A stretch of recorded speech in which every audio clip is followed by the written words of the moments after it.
آج جو ہمیں 32واں رکوع پڑھنا ہے، آیت نمبر 133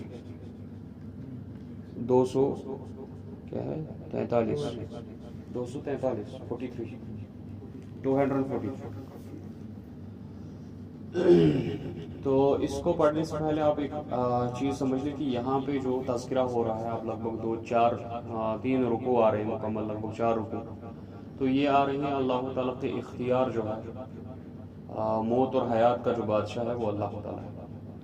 اسی لیے اللہ کے دین کو قائم کرنے کے لیے، اللہ تعالیٰ کے دین کو پھیلانے کے لیے جو آپ نے جد و جہد کرنی ہے، اس کے لیے قتال کرنا ہے، جہاد کرنا ہے، اس میں آپ نے موت سے نہیں گھبرانا ہے، اس کے لیے مال خرچ کرنے سے نہیں گھبرانا ہے، کیونکہ یہ ساری چیزیں آپ اللہ کی راہ میں کریں گے تو آپ دیکھیں گے کہ کل کا کل اختیار جو ہے وہ اللہ کا ہے، اور اسی کی ملکیت ہے آسمانوں اور زمینوں میں، وہی مختار کل ہے۔ وہ جب چاہے ایک بندے کو زندہ کر سکتا ہے، جب چاہے اس کو مار سکتا ہے، ٹھیک ہے۔ اب اس ضمن میں جو ہے نصیحتیں آ رہی ہے کچھ بنو اسرائیل کے ان کی زندگیوں سے۔ اللہ تعالیٰ بیان کرتا ہے الم تر الی الذین خرجوا من دیارہم وهم الوف حذر الموت، تو کیا آپ کو پتا ہے ان لوگوں کا جو اپنے گھروں سے نکلے تھے جبکہ وہ ہزاروں کی تعداد میں تھے، کس وجہ سے نکلے تھے؟ ان کو خوف تھا موت کا، وہ موت کے خوف سے نکلے تھے۔ علامہ ابن کثیر علیہ رحمہ فرماتے ہیں کہ ان کو وہاں پہ طاعون پھیل گیا تھا، تو اس طاعون سے بچنے کے لیے وہاں سے نکل گئے کہ ہم بچ جائیں گے، ہمیں موت واقع نہیں ہوگی۔ تو رب نے کہا فقال لهم اللہ موتوا، تو اللہ نے ان سب کو کہا، وہ ہزاروں کی تعداد میں تھے، رب نے کہا سب کو مر جاؤ، ثم احیاهم، اور اس کے بعد اللہ نے ان کو پھر سے دوبارہ زندہ کر دیا۔ 243 ان اللہ 243 243 ان اللہ لذو فضل علی الناس ولکن اکثر الناس لا یشکرون، یقیناً اللہ تعالیٰ جو ہے وہ فضل والا ہے، کرم والا ہے لوگوں پر، لیکن اکثر لوگ جو ہے وہ اللہ کی شکر گزار نہیں ہیں، اس کی عبادت نہیں کرتے، اس کی وحدانیت کا اقرار نہیں کرتے، اس کے مالک کل ہونے کو نہیں مانتے کہ وہی موت و حیات کا بادشاہ ہے۔ تو اسی لیے جب اسی کا اختیار ہے کہ تم موت سے بچنا چاہو، تم بھاگ بھی جاؤ تو تب بھی موت واقع ہو جائے گی، اس لیے کیا کرنا ہے؟ وقاتلوا فی سبیل اللہ، تو لڑو اللہ کی راہ میں، قتال کرو۔ وَاعْلَمُوا أَنَّ اللَّهَ سَمِيعٌ عَلِيمٌ، اور جانو کہ اللہ تعالیٰ سننے والا، جاننے والا ہے۔ مَنْ ذَا الَّذِي يُقْرِضُ اللَّهُ قَرْضًا حَسَنًا، جو اللہ تعالیٰ کو قرض حسنہ دے گا، یعنی جو اللہ تعالیٰ کی راہ میں خرچ کرے گا۔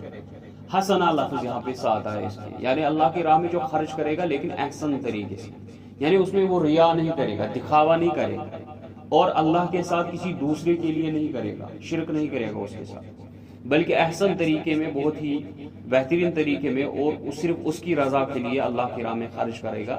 فَيُضَاعِفَهُ لَهُ أَضْعَافًا كَثِيرًا، تو اللہ تعالیٰ اس کو بہت بڑا چڑھا کے اس کے عوض جو ہے بدلہ دے دے گا۔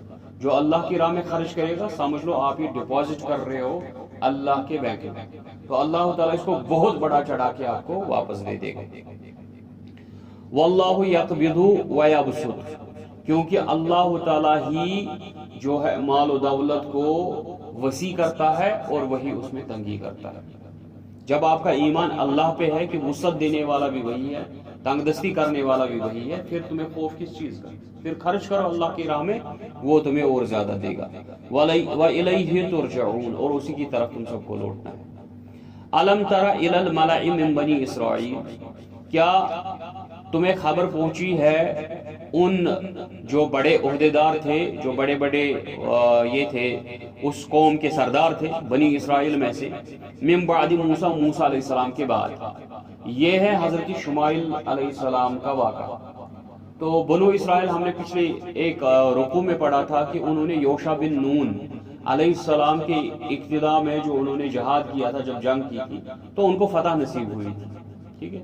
اس کے بعد وہ پیدر پہ انہوں نے بہت سارے فتوحات حاصل کی اور ان کی ایک محکم حکومت وجود میں آئی، لیکن انہوں نے کیا کیا؟ انہوں نے 12 حکومتیں بنائی۔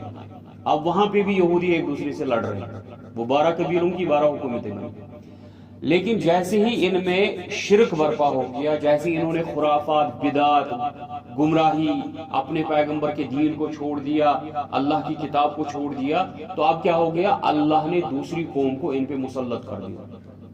اب وہ کیا کر رہے ہیں، وہ ان کو جو ہے مار رہے ہیں، قتل کر رہے ہیں۔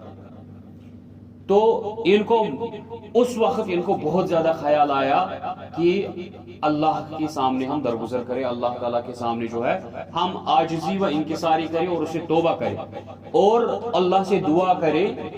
جو اس وقت کا پیغمبر تھا حضرت شمائیل علیہ السلام، اس سے دعا کریں کہ ہمارے لیے کوئی بادشاہ، ایک ہی بادشاہ مقرر کر جو سارے قبیلوں کو ایک کرے اور ہم ان مشرکین کے ساتھ جنگ کریں۔ تو اللہ تعالیٰ بیان کرتا ہے، کیا تم نے ان سرداروں کو دیکھا جو بنو اسرائیل کے تھے موسیٰ علیہ السلام کے بعد، اذ قالوا لنبیہم، جب انہوں نے کہا، انہوں نے کہا اپنے پیغمبر سے، لہم مبعث لنا ملکا، کہ آپ جو ہے ہمارے لیے منتخب کیجئے کسی بادشاہ کو، نقاتل فی سبیل اللہ، ہم چاہتے ہیں ہم بھی قتال کریں، جہاد کریں اللہ کے راستے میں۔ تو قال هل عصیتم ان کتب علیکم القتال الا تقاتلوا، تو اس نے کہا کیا تم پھر اس سے روگردانی کرو گے؟ اللہ نے اگر تم پہ پھر جہاد فرض کر دیا، پھر ایسا تو نہیں ہوگا کیونکہ تم خود مانگ رہے ہو۔ کیونکہ صحابہ جب مدینے چلے گئے رضوان اللہ علیہم اجمعین، 1 سال 1.5 سال تک وہ بھی رسول اللہ صلی اللہ علیہ وسلم کو کنٹینیوسلی کہتے رہے، یا رسول اللہ صلی اللہ علیہ وسلم اب تو ہمارا اختیار آ گیا، اب تو ہم مدینے میں سیٹل ہو گئے، ہم اب جہاد کریں گے۔ ٹھیک ہے، تو یہ اس تناظر میں ان کو سمجھایا جا رہا ہے کہ آپ ہی کی طرح جو ہے اس وقت بنو اسرائیل نے بھی ایسی باتیں کی تھی، تو آپ کو نصیحت کی جا رہی ہے آپ ایسا نہ ہو کہ آپ ان کے نقش قدم پہ چلیں۔ تو اللہ تعالیٰ بیان کرتا ہے، کیا تم پھر روگردانی تو نہیں کرو گے؟ جو آپ وعدہ کر رہے ہو کہ ہم جہاد کریں گے، اس سے ٹال تو نہیں جاؤ گے؟ کیونکہ اگر تم پہ فرض کر دیا گیا پھر تم لڑو گے ہی نہیں۔ قالوا وما لنا الا نقاتل فی سبیل اللہ، انہوں نے کہا ہمیں کیا ہو گیا کہ ہم اللہ کی راہ میں نہ لڑے، وقد اخرجنا من دیارنا وابنائنا، جبکہ ہم اپنے گھروں سے نکال دیے گئے ہیں اور ہمیں اپنے جائیداد سے، اپنی اولاد سے جو ہے دور کر دیا گیا ہے۔ فلما كتب علیہم القتال، جب ان پہ اب قتال کو فرض کر دیا گیا، تولوا الا قلیلا منهم، تو انہوں میں سے اکثریت نے جو ہے منہ پھیر لیا۔ باتیں کرنی سب کو آتی ہے، جیسے فرضیت ہوگی انہوں نے منہ پھیر لیا، ٹھیک ہے، ان میں سے قلیل جماعت جو ہے وہ رہ گئی۔ واللہ علیم بالظالمین، اللہ تعالیٰ ایسے ظالم لوگوں کو جانتا ہے۔ وقال لهم نبیہم، پس شمائیل علیہ السلام نے ان سے کہا، ان اللہ قد بعث لکم طالوت ملکا، یقیناً اللہ تعالیٰ نے تمہارے لیے منتخب کیا ہے طالوت کو اب تمہارا بادشاہ، طالوت اب تمہارا بادشاہ ہو گیا ہے۔ اب یہ کس نے انتخاب کیا؟ اللہ نے۔ قالو، اب ان کو کیا کرنا تھا؟ سمعنا واطعنا، ٹھیک ہے، انہوں نے کیا کیا جو ان کی عادت ہے ہمیشہ سے، ٹھیک ہے، کسی سے کہو رسول اللہ صلی اللہ علیہ وسلم نے ایسا حکم کیا ہے، وہ کیا بولتے ہیں؟ جی کیوں؟ وہ اس پہ بھی کیوں بولے گا؟ یہ خصلت ہے یہود کی، ہر کسی چیز میں بولنا جی کیوں۔ یہاں سے بولو ان کے قرآن کی ایسی آیت ہے، وہ بولے گی جی کیوں۔ ان کو بولو رسول اللہ صلی اللہ علیہ وسلم کی حدیث ہے، وہ بولے جی کیوں، ہر کسی چیز میں۔ تو انہوں نے پوچھا، قالوا ان یکون له الملک علینا ونحن احق بالملک منہ ولم یؤت سعۃ من المال، کیا ہم تو زیادہ حقدار ہے اس بادشاہت کے اس کے عوض، کیونکہ یہ جو ہے ہمارے وسعت میں، مال کے لحاظ سے ہماری سے وسعت میں کم ہے۔ گویا کہ ان کی ساری جو معلومات تھی، کسی کی عزت افزائی، کسی کا مقام کس بنیاد پہ تھا؟ پیسہ، مال ہے۔ جی اس کے پاس پیسہ نہیں ہے، اس سے زیادہ تو ہمیں وسعت ہے، پھر یہ کیوں بادشاہ بنے گا، ہم بادشاہ نہیں بنے گا، تو ہمارا زیادہ حق ہے۔ قال ان اللہ اصطفاہ علیکم، اس نے کہا میں نہیں، یہ میری چاہت نہیں ہے، بلکہ اللہ نے اس کو تم پر منتخب کیا ہے۔ وزادہ بسطۃ فی العلم والجسم، اور اللہ نے اس کو تم سے علم بھی زیادہ دیا ہے اور قوت بھی، طاقت بھی تم سے زیادہ دی۔ واللہ یؤتی ملکہ من یشاء، اللہ تعالیٰ بادشاہت جسے چاہتا ہے اسے دے دیتا ہے۔ واللہ واسع علیم، اللہ تعالیٰ وسعت والا ہے، جاننے والا ہے۔ وقال لهم نبیہم ان آیات ملکہ، ان کے پیغمبر شمائیل علیہ السلام نے ان سے کہا کہ اب جب تم اختلاف کر رہے ہو تو اختلاف کا سلوشن یہ ہے، اس کا حل یہ ہے کہ اللہ تعالیٰ نے اس کی بادشاہت کی نشانی کے طور یہ نشانی رکھی ہے کہ ان یأتیکم التابوت فیہ سکینۃ من ربکم وبقیۃ مما ترک آل موسیٰ وآل ہارون تحملہ الملائکہ۔ اللہ تعالیٰ اس کے ساتھ لائے گا ایک تابوت، ایک صندوق لائے گا جس میں حضرت موسیٰ علیہ السلام اور حضرت ہارون علیہ السلام کی کچھ متبرک چیزیں ہیں۔ اس میں کیا تھی؟ وہ تختیہ جو کوہ طور سے لے کے آئے تھے حضرت موسیٰ علیہ السلام، اور اس کا عصا تھا، اور کچھ کپڑے تھے اور کچھ نالان تھے، اس کے جوتے وہ تھے اس میں، جس میں آپ کے لیے سکینت ہے، یعنی آپ کو اس سے جو ہے قوت ملتی ہے کہ ہمارے پاس اب تابوت ہے، ہمیں اب کوئی یہ نہیں کر سکتا، حملہ نہیں کرتا، کیونکہ مشرکین نے ان سے وہ تابوت چھین لیا تھا، جسے ملائکہ لے کے آئیں گے۔ ان فی ذالک لآیۃ لکم ان کنتم مؤمنین، اس میں آپ جو ہے اللہ کی طرف سے تمہارے نشانی ہے اب اگر تم ایمان لاؤ گے۔ فلما فصل طالوت بالجنود قال ان اللہ مبتلیکم بنہر، اب جب طالوت نکلے اپنی فوج کے ساتھ، اس نے اب ان کو کہا کہ پہلی انسٹرکشن یہ ہے کہ آپ کو اللہ تعالیٰ آزمائے گا ایک نہر سے، ایک ندی گزر رہی ہے راستے میں، آپ کو اس سے آزمایا جائے گا۔ فمن شرب منہ فلیس منی، بس جو اس میں سے پانی پیے گا وہ ہمارے ساتھ نہ چلے، وہ ہم میں سے ہے ہی نہیں۔ وَمَن لَمْ يَطْعَمْهُ فَإِنَّهُ مِنِّي، جو اس میں سے نہیں پیے گا وہی ہمارے ساتھ آئے گا۔ إِلَّا مَنِ اغْتَرَفَ غُرْفَةً بِيَدِهِ، سوائے اس کے جو ایک دو گھونٹ پی لے اپنے ہاتھوں سے، اس کو کوئی گناہ نہیں۔ فَشَرِبُوا مِنْهُ إِلَّا قَلِيلًا مِنْهُ، بس اس میں سے پی لیا لگ بھگ اکثریت سے، سوائے کچھ لوگ رہ گئے۔ ٹھیک ہے، ایک روایت ابن کثیر کے حوالے سے کہ اس میں سے 4000 رہ گئے، 80,000 کی فوج تھی۔ ٹھیک ہے، 80,000 کی فوج میں سے 76,000 لوگوں نے پانی پی لیا، 4,000 اور ایک اور روایت کے مطابق سے وہ اصحاب بدر کی طرف 313 ہی رہ گئے۔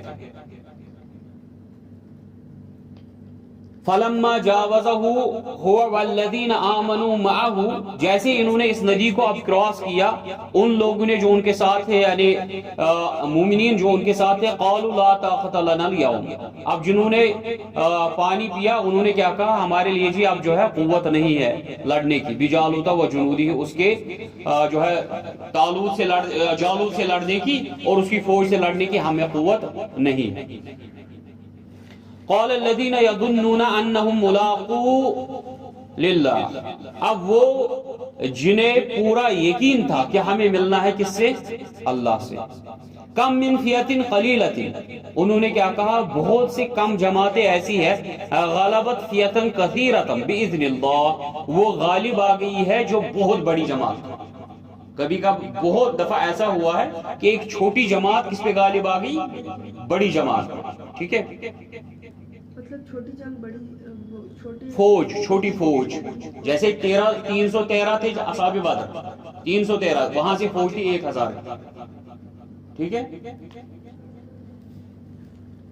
ویسے ہی جنگ موتا میں یہ تھے حضرت خالد بن ولید رضی اللہ عنہ کے ساتھ قریباً 30,000 فوج تھی۔ ٹھیک ہے، اور جو وہاں سے کرسچنز رومنز جو تھے ان کے ساتھ 2 لاکھ کی فوج تھی، 2 لاکھ، پھر بھی جو ہے خالد بن ولید رضی اللہ عنہ فتح یاب ہوئے، 30,000 کی فوج نکلی۔ جس وقت خالد بن ولید کو خلیفہ بنایا تھا، جب 3 خلیفہ گزر گئے؟ نہیں، وہ دوسری جنگ۔ تو جنہیں اللہ سے ملاقات کی امید یقین تھا انہوں نے کہا کم من فیۃ قلیلۃ غلبت فیۃ کثیرۃ باذن اللہ، بہت دفعہ ایسا ہوا ہے کہ ایک قلیل جماعت نے کثیر جماعت پہ غلبہ حاصل کر لیا اللہ کے اذن سے۔ واللہ مع الصابرین، اللہ تعالیٰ صبر کرنے والوں کے ساتھ۔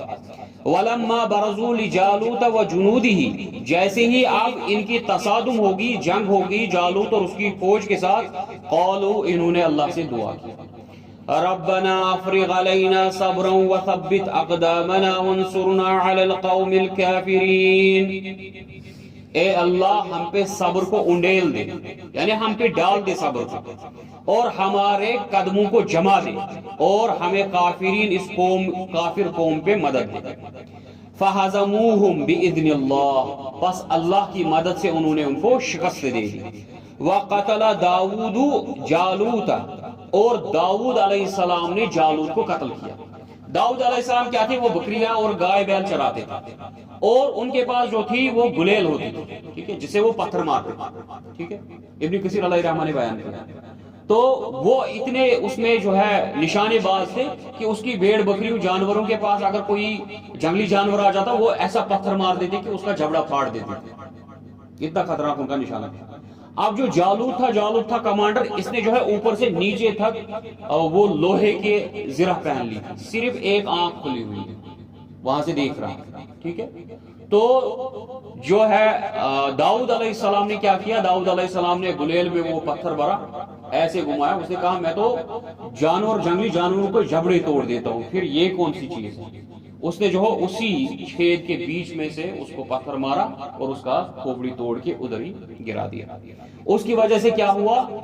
اس کی وجہ سے طالوت نے اس کو اپنی بیٹی سے نکاح کر لیا، اپنی بیٹی کے ساتھ اس کا نکاح کرا لیا اور اس کو اپنا وارث بنا لیا کہ میرے بعد تو بادشاہ بنے.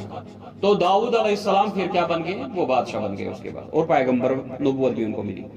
وَآتَاهُ اللَّهُ الْمُلْكَ وَالْحِكْمَةَ وَعَلَّمَهُ مِمَّا يَشَاءُ، پھر اللہ تعالیٰ نے اس کو بادشاہت دی، حکمت سے نوازا، نبوت سے نوازا، اور اس کو وہ علم دیا جو اللہ نے چاہا. وَلَوْلَا دَفْعُ اللَّهِ النَّاسَ بَعْضَهُمْ بِبَعْضٍ لَفَسَدَتِ الْأَرْضُ وَلَكِنَّ اللَّهَ ذُو فَضْلٍ عَلَى الْعَالَمِينَ. اگر اللہ تعالیٰ اس طریقے سے لوگوں کو ایک دوسرے سے دور نہیں کرے گا پھر تو لوگ دنیا میں فساد مچائیں گے. یعنی اللہ تعالیٰ کبھی ایک قوم کو اختیار غلبہ دے دیتا ہے، کبھی دوسری قوم کو غلبہ دیتا ہے. اس سے یہ ہوتا ہے کہ جو فسادی لوگ ہیں ان کا صفایا ہو جاتا ہے. داؤد علیہ السلام کس کے بعد آئے تھے؟ کس نبی کے بعد آئے تھے؟ شمائل علیہ السلام کے بعد. تلک آیات اللہ نتلوها علیک بالحق، یہ اللہ کی نشانیاں آیات ہے جو تم پہ پڑھی جاتی ہے اور یہ حق ہے. وَإِنَّكَ لَمِنَ الْمُرْسَلِينَ، اور آپ اللہ کے پیغمبروں میں سے ہیں. تلک الرسل، یہ اللہ کے پیغمبر ہیں. فضلنا بعضهم علی بعض، اللہ نے کچھ کو کچھ پہ فضیلت دی ہے. منہم من کلم اللہ، کچھ پیغمبروں کو فضیلت یہ ملی کہ انہوں نے اللہ سے کلام کیا. ورفع بعضهم درجات، اور کچھ کے درجات اللہ نے بہت بلند کیے.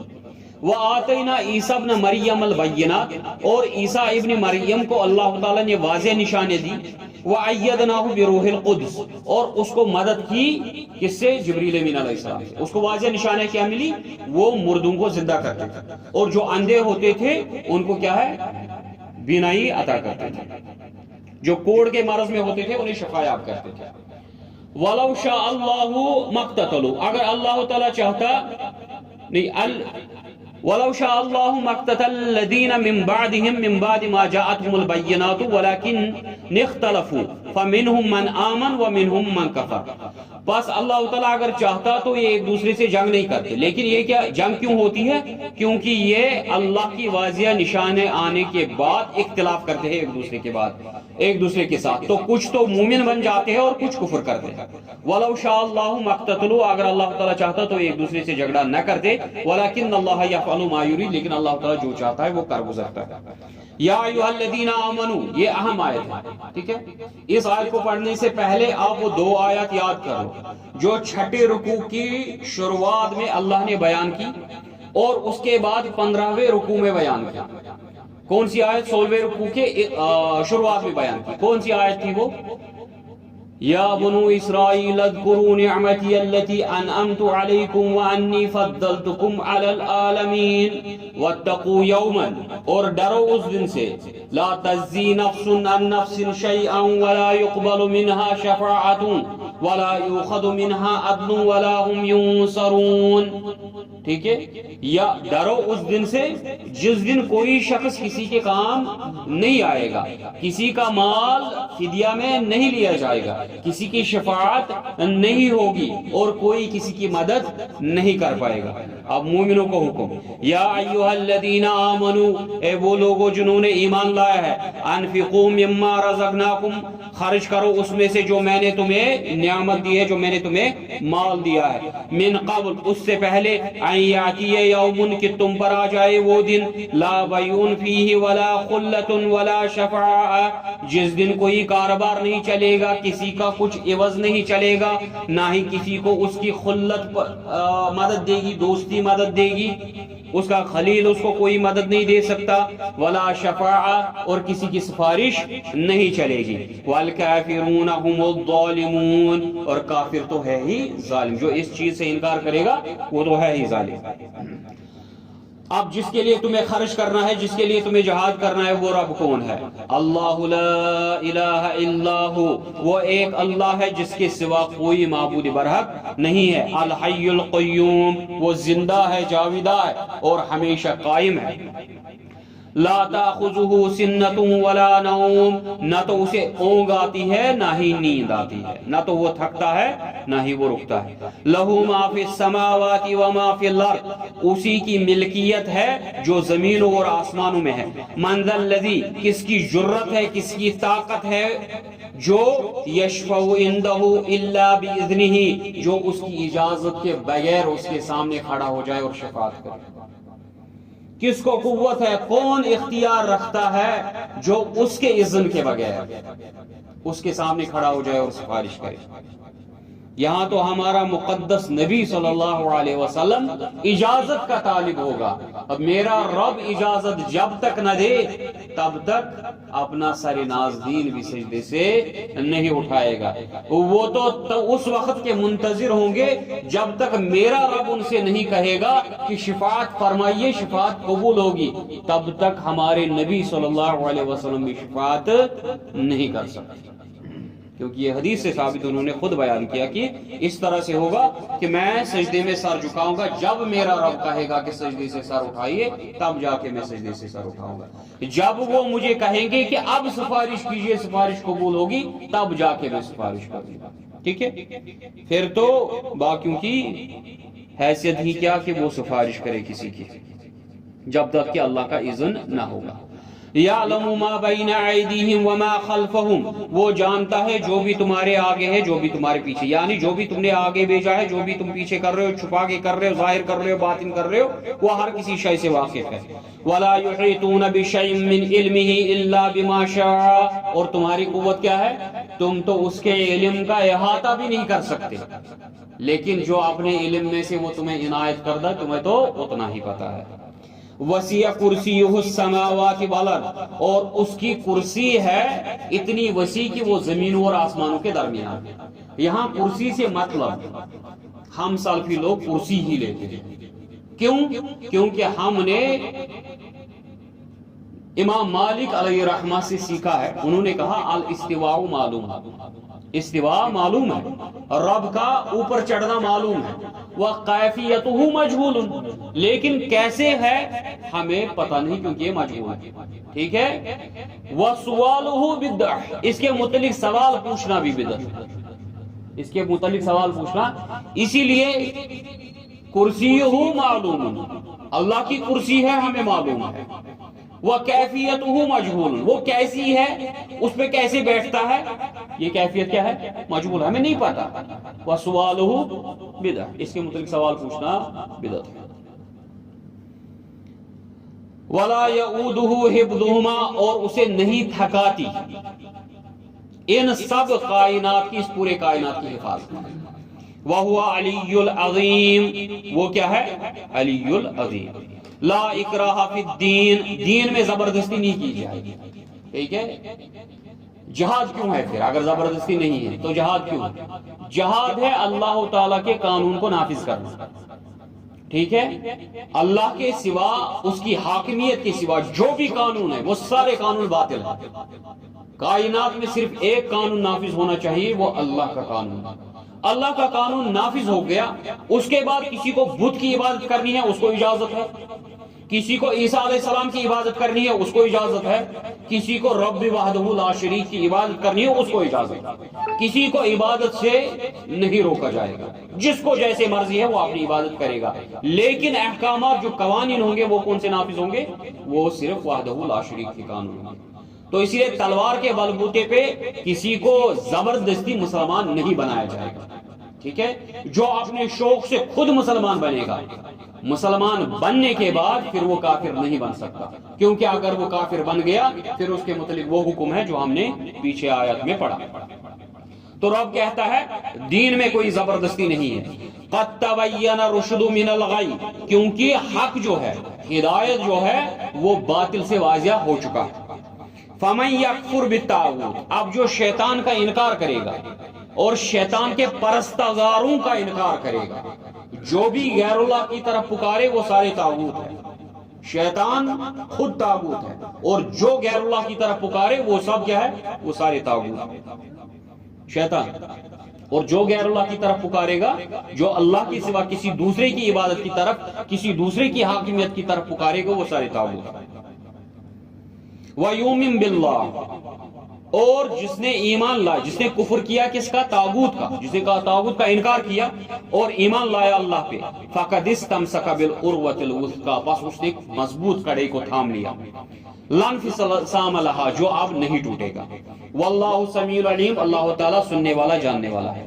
اللہ ولی الذین آمنوا یخرجہم من، ولی ہے کن کا؟ مومنوں کا، یخرجہم، یہاں دیکھو واحد کا صیغہ ہے، وہ نکالتا ہے ان کو ظلمات، جمع کا صیغہ ہے، الی نور، نور واحد کا صیغہ ہے، یعنی جو اللہ کے خلاف راستے ہیں وہ بہت سارے، ظلمات، وہ صرف ظلم نہیں بلکہ ظلمات، بہت سارے اندھیرے ہیں، ٹھیک ہے، بہت سارے اندھیرے ہیں، یعنی اللہ کے راستے سے ہٹ کر بہت سارے گمراہ راستے ہیں، لیکن اللہ کا راستہ صرف ایک راستہ ہے، وہ ہے نور، ٹھیک ہے۔ انوار کا لفظ قرآن میں کسی جگہ نہیں ہے، انوار بہت سارے نور ہوتے ہیں، جمع ہے نور کی، ٹھیک ہے، سنگولر پلورل، تو نور واحد، ٹھیک ہے۔ تو اللہ تعالیٰ کیا کرتا ہے؟ ان کو ان ساری غلاظتوں، ان ساری خباثتوں، ان ساری شرکیہ اور بدعتی کاموں سے نکال کے اپنی ہدایت کی طرف لاتا ہے۔ والذین کفروا، لیکن جو کافر ہوتے ہیں، اولیاؤہم، ان کے دوست بہت سارے ہوتے ہیں۔ یہاں کیا کہا رب نے؟ اللہ ولی، اللہ ولی ہے، کافروں کو کیا کہا؟ اولیاؤہم، ان کو بہت سارے دوست ہوتے ہیں، ٹھیک ہے۔ مومن کا کتنے ہوتے ہیں؟ صرف ایک دوست ہوتا ہے، وہ کون ہوتا ہے؟ اس کا رب، اس کا راستہ کیا ہے؟ ایک ہے، رب کا راستہ صراط مستقیم، نور ہے۔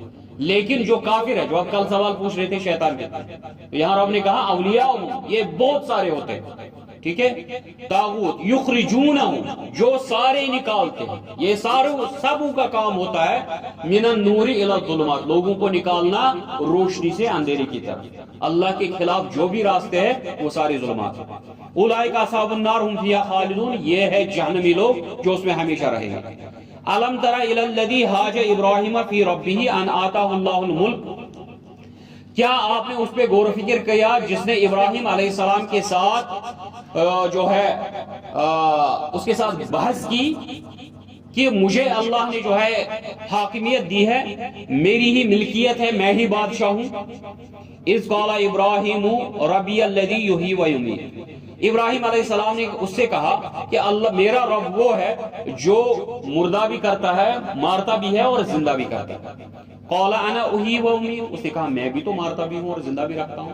جیل سے 2 بندوں کو لایا جن کو موت کی سزا ہوئی تھی، ایک کو کہا اس کو چھوڑ دو، دیکھو میں نے اس کو زندگی دی، دوسرے کو قتل کروایا، دیکھو میں نے اس کو موت دی۔ تو ابراہیم علیہ السلام کو آیا سمجھ کہ یہ جو ہے عقل سے کانا ہے، تو اسے کہا قال ابراہیم فإن اللہ یاتی بالشمس من المشرق فأت بها من المغرب، اس نے کہا میرا رب وہ ہے جو سورج کو ہر روز مشرق سے چڑھاتا ہے تو مغرب سے چڑھا کے دکھا۔ فبہت الذی کفر، وہ ہکا بکا رہ گیا، اس نے وہ چپ ہو گیا، اسے کوئی جواب نہیں سوچا۔ واللہ لا یہدی القوم الظالمین، اللہ تعالیٰ ایسی ظالم قوم کو ہدایت نہیں دیتا۔ او کالذی مر علی قریۃ وہی خاویۃ علی عروشها، یا دھیان دو یا غور و فکر کرو اس شخص کی طرف، حضرت عزیر علیہ السلام کی طرف، جو گزرا فلسطین سے، جب نبوکت نظر نے، ٹھیک ہے، ان یہودیوں کو، تمام یہودیوں کو قتل کر دیا تھا۔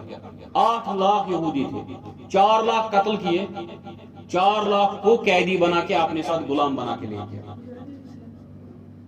نبوکت نظر نے، ٹھیک ہے۔ نبوکت نظر ایک بادشاہ تھا جو یہاں عراق کا تھا، اس نے حملہ کیا فلسطین میں، ٹھیک ہے، اور وہاں سے یہودیوں کو نکال دیا اور ان کے اس کو جو سلیمان علیہ السلام نے جو ان کے لیے تخت بنایا تھا وہاں پہ اس کو توڑ دیا. اسی کے جو نیچے ہے یہ تابوت سکینہ مدفون ہے یہودیوں کے مطابق، جس کے اوپر اب مسجد اقصی ہے. ٹھیک ہے، اسی لیے یہ اس کے پیچھے پڑے ہوئے ہیں اور اس کے قبضہ کیا ہوا. یہ چاہتے ہیں مسجد اقصی کو گرا دے اور اس تابوت سکینہ کو نکال دے وہاں سے. ٹھیک ہے، تو وہاں سے عزیر علیہ السلام کو گزر ہوا فلسطین سے. اب دیکھا کیا ہے، چھتیں گری ہوئی ہے، دیواریں گری ہوئی ہے، لوگ سڑے ہوئے، سب 4 لاکھ لوگ مر چکے ہیں. تو کہا قال انا یحیی هذه اللہ بعد موتها، اللہ تعالیٰ ان کو کیسے زندہ کرے گا. اس نے آپ نے سوچا بالکل برباد ہو چکے ہیں، اللہ تعالیٰ ان کو کیسے پھر سے کھڑا کرے گا، یہ پھر سے زندگی ان کو کہاں سے آئے گی. فَأَمَاتَهُ اللَّهُ مِئَةَ عَامٍ ثُمَّ بَعَثَهُ، اللہ نے اس کو اسی وقت موت دی 100 سال کے لیے. اسی وقت عزیر علیہ السلام مر گیا اور 100 سال کے بعد کھڑا ہو گیا. قَالَ كَمْ لَبِثْتَ، آپ فرشتے کے ذریعے اسے پوچھا بتا کتنے سال کے بعد تو بیدار ہوا. قَالَ لَبِثْتُ يَوْمًا أَوْ بَعْضَ يَوْمٍ، اس نے کہا مجھے لگتا ہے 1 دن ہو گیا. ابھی آفتاب کی طرح نظر ڈالی تو کہا جب میں سویا تھا اس وقت آفتاب یہاں تھا، ابھی آفتاب یہاں ہے. مجھے لگتا ہے پورا دن بھی نہیں گزرا. کیا کہا، شاید 1 دن یا دن کا بھی پورا حصہ نہیں گزرا، اتنا ہی دیر میں سویا تھا. قال بل لبثت 100 عام، رب نے کہا نہیں تو 100 سال تک ٹھیک ہے پڑا ہوا تھا. فانظر الی طعامک، اب میری قدرت کا منظر دیکھ. فانظر الی طعامک وشرابک لم یتسنى، دیکھ اپنے کھانے کی طرف پینے کی طرف، وہ بالکل بھی 100 سالوں میں خراب نہیں ہوا ہے.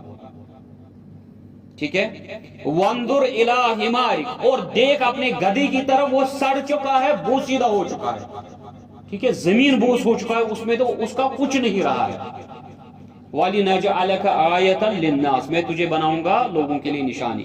وَانظُرْ إِلَى الْعِظَامِ، اب دیکھ ان ہڈیوں کی طرف، اس گدھے کی ہڈیوں کی طرف دیکھ. كَيْفَ نُنشِزُهَا، میں ان کو کیسے ایک دوسرے کے ساتھ جوڑوں گا. ثُمَّ نَكْسُوهَا لَحْمًا، پھر میں ان پہ کیسے چڑھاؤں گا گوشت. فلما تبین له، پس جب اس پہ یہ سارا معاملہ اظہار ہو گیا، قال اعلم ان اللہ علی کل شیء قدیر، اس نے کہا اللہ تعالیٰ ہر کسی چیز پہ قادر ہے. یہاں پہ صرف میں ایک بات ایڈ کرنا چاہتا ہوں آپ لوگوں کے لیے، جو اس میں آپ کو سبق یہ ہے کہ میرا رب چاہے 100 سال تک ایک سڑنے والی چیز نہیں سڑے گی. میرا رب چاہے گا 100 سال تک ایک جاندار چیز سڑ گل کے بوسیدہ ہو جائے گی اور 100 سال کے بعد واپس کھڑی ہو جائے گی. اس لیے جو تمہاری زندگیوں میں مسائل آ جاتے ہیں، پریشانیاں آ جاتی ہیں، خوف زدہ مت ہو. ٹھیک ہے، یہ آپ کو سڑا نہیں سکتی، گلا نہیں سکتی جب تک کہ اس کا اذن نہ ہو. ٹھیک ہے، کبھی پریشان نہیں ہونا. وَإِذْ قَالَ إِبْرَاهِيمُ رَبِّ أَرِنِي كَيْفَ تُحْيِي الْمَوْتَى، ابراہیم علیہ السلام نے نمرود کے ساتھ کیا بحث کی تھی؟ میرا رب زندہ بھی کرتا ہے، میرا رب مارتا بھی ہے. اس نے کیا کہا، انا احیی و امید، میں بھی تو مارتا ہوں، میں بھی تو زندہ رکھتا ہوں. قیدیوں کو لایا، ایک کو چھوڑ دیا، ایک کو قتل کیا.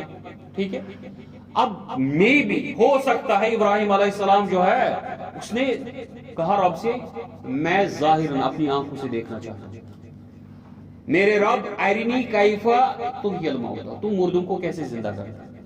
ٹھیک ہے، قال اولم تؤمن، رب نے کہا کیا تجھے ایمان نہیں ہے. قال بلا، یہاں اس کی تکفیر ہو گئی کہ ابراہیم علیہ السلام کو ایمان نہیں تھا. اس نے کہا بلا، نہیں بے شک مجھے ایمان ہے، مجھے پورا ایمان ہے تجھ پہ کہ تو مردوں کو زندہ کرے گا. لیکن میں کیا چاہتا ہوں، ولکن لیطمئن قلبی، میں چاہتا ہوں اپنے دل کو، میرا دل مطمئن ہو جائے، میرے دل میں وہ قوت اور حرارت، میرا ایمان اور زیادہ مضبوط ہو جائے.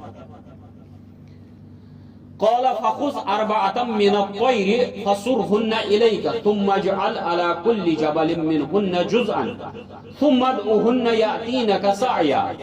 اللہ نے کہا 4 پرندوں کو لے، ان کے ٹکڑے ٹکڑے کر پہاڑوں پہ ڈال دے، پھینک دے پہاڑوں پہ، پھر ان کو ندا دے آ جاؤ.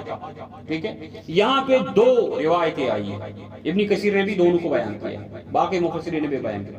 ایک سایہ سے مراد یہاں پہ ہے ان کو پہلے اپنے ساتھ ملا لیں, ان کو بول چال سکھا, جیسے ہم طوطے کو سکھاتے ہیں, ان کو آپ کے ساتھ وابستگی ہو جاتی ہے, پھر آپ جانور کو پہچاننے لگتے ہیں کہ یہ میرا طوطا ہے. ٹھیک ہے, آپ کے گھر میں پرندہ ہوتا ہے, آپ جانتے ہیں کہ ہاں اس پرندے کو میں جانتا ہوں, یہ روز میرے پاس آتا ہے. ٹھیک ہے, تو فسر ہونا, اس کو اپنے ساتھ جو ہے عادت بنا لے. اس کے بعد ان کو ڈال دے پہاڑ پہ, پھر بلا لے, جب یہ ٹکڑے ہو کے تمہارے پاس آ جائیں گے آپ کو یقین آ جائے گا یہ وہی پرندے. ایک ہو گیا یہ مان. دوسرا جو روایت کی ہے, اور رب نے کہا ان کو ٹکڑے ٹکڑے کر, پھر روایت میں آیا ہے کہ ان کے سروں کو اپنے ہاتھ میں پکڑنا, باقی جو ان کی بوٹیاں ہیں ان کو ٹکڑے ٹکڑے کر کے مکس کر کے پھینک دینا, اور ان کے سروں کو اپنے ہاتھ میں لینا اور ان کو بولنا آ جاؤ. تو ہر کوئی جانور کا جو سر تمہارے پاس ہے, یہ سارے جانور بغیر سر کے تمہارے پاس آئیں گے, ان کے سر ان کے ساتھ ملا لینا. یہ ابن کثیر نے بھی بیان کیا ہے. دونوں صورتوں میں جو ہے ابراہیم علیہ السلام نے یہ پرندوں کا واقعہ اپنے آنکھوں کے سامنے دیکھا. وَعْلَمْ أَنَّ اللَّهَ عَزِيزٌ حَكِيمٌ, جان لو اللہ تعالی جو ہے غالب ہے اور حکمت والا ہے. وآخر دعوانا الحمدللہ.